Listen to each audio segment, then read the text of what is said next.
Chapter 53. Change your thoughts, change your life. 53rd verse. If I have even just a little sense, I should walk in the great way, and my only fear would be straying.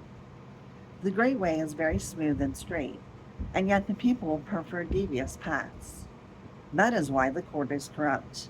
The fields lie in waste, the granaries are empty. Dressing magnificently, wearing a sharp sword, stuffing oneself with food and drink, amassing wealth to the extent of not knowing what to do with it, is being like a robber. I say this pomp at the expense of others is like the boasting of thieves after looting.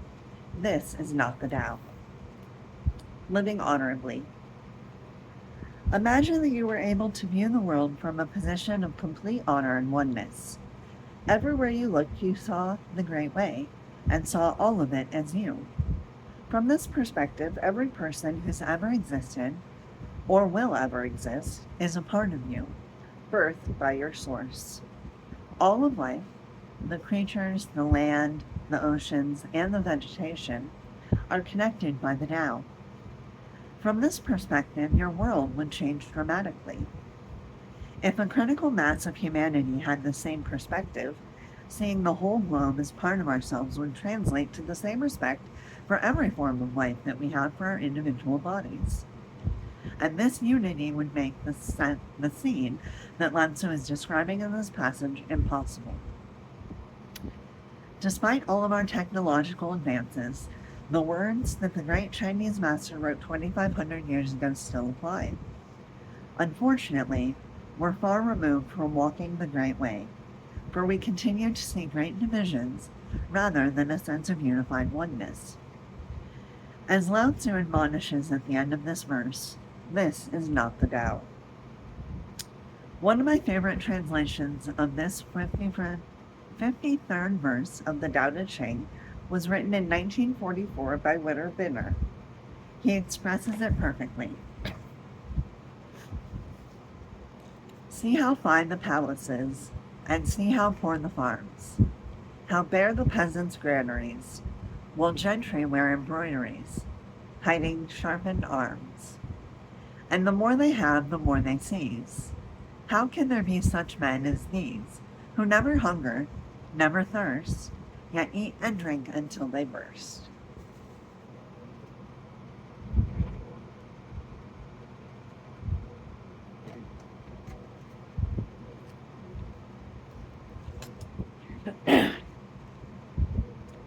You can see that these conditions still exist today.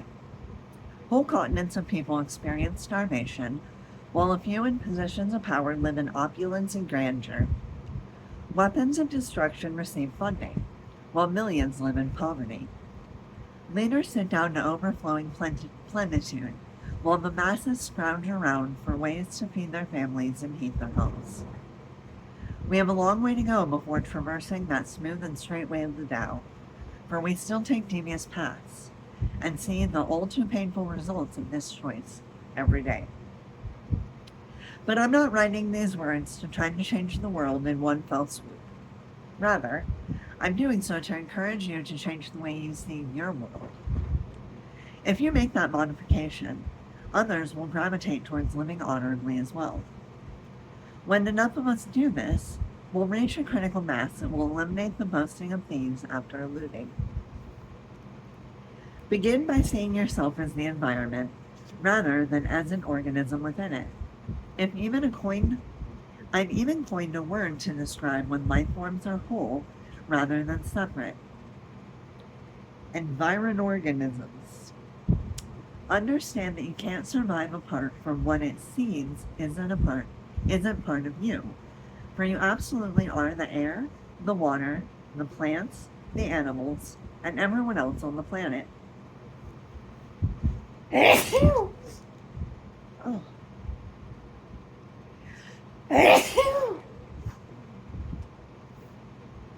Change your worldview to one that completely understands that when anyone else is starving or living in poverty, so are you. See yourself in all others, and you'll find the compassion, love, and willingness that replaces your belief in your uniqueness, and differentness. Lao Tzu was obviously distressed by the conditions of hard-heartedness and indifference that he observed in ancient China. So he appealed to all to live honorably through the emulation of the Tao, rather than from the ego perspective of separateness. And now he asks you to change the way you look at the blatant imbalances in your world, noting how your world changes to align with the now when you live honorably. Here is a suggestion, which you can apply to your life today. Make compassion the essential foundation of your personal philosophy. Feeling guilty about what you've amassed or wallowing in sadness over the plight of the starving won't change things, but making compassion the essential foundation of your philosophy will. This is one of the most significant ways of initiating the growth of a critical mass. As the mass grows, kind hearts and actions will realign our planet. Like-minded leaders will emerge, and gross inconsistencies will be reduced and eventually eliminated. Mother Teresa was an outstanding example of how one person's way of seeing the world can change the world itself. In each person I see, she said, I see the face of Christ in one of his more distressing disguises. Walk in the great way by doing charity work or supporting candidates for public office who embody compassionate action. And vow to make a difference on a daily basis throughout your life, which might be as simple as refusing to join in denouncing others or categorizing them as evil or defective. After all, so many of the wars that currently rage on our planet are rooted in religious hatred that perpetuates the imbalance pointed out in this verse of the Tao Te Ching. In the following excerpt from the Quran, the great prophet Muhammad tells the followers of Islam to practice compassionate action. You can use his teaching to make a daily difference during your own life. Behave beneficently toward the neighbor that is a kinsman, and the neighbor that is a stranger, and the companion by your side. He who behaves ill towards his neighbor is not a believer, nor can ever be one. One who eats his fill while his neighbor is hungry by his side is not a believer. Do the Tao now. Make a daily practice of opening your heart in compassion when you see someone less fortunate than yourself. Give him or her a silent blessing rather than a thought of scorn, ridicule, blame, or indifference. Do the same when you learn how many of them were killed in any skirmish. Rather than rejoicing about the dead enemies, say a silent prayer of love and compassion. Live honorably. It just takes a little sense.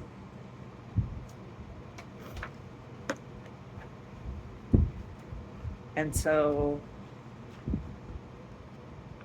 the first thing it asks you to look at, since I forgot to say first and second. Oh, it looks like there's only one. Okay, so first is make compassion the essential foundation of your personal philosophy. And then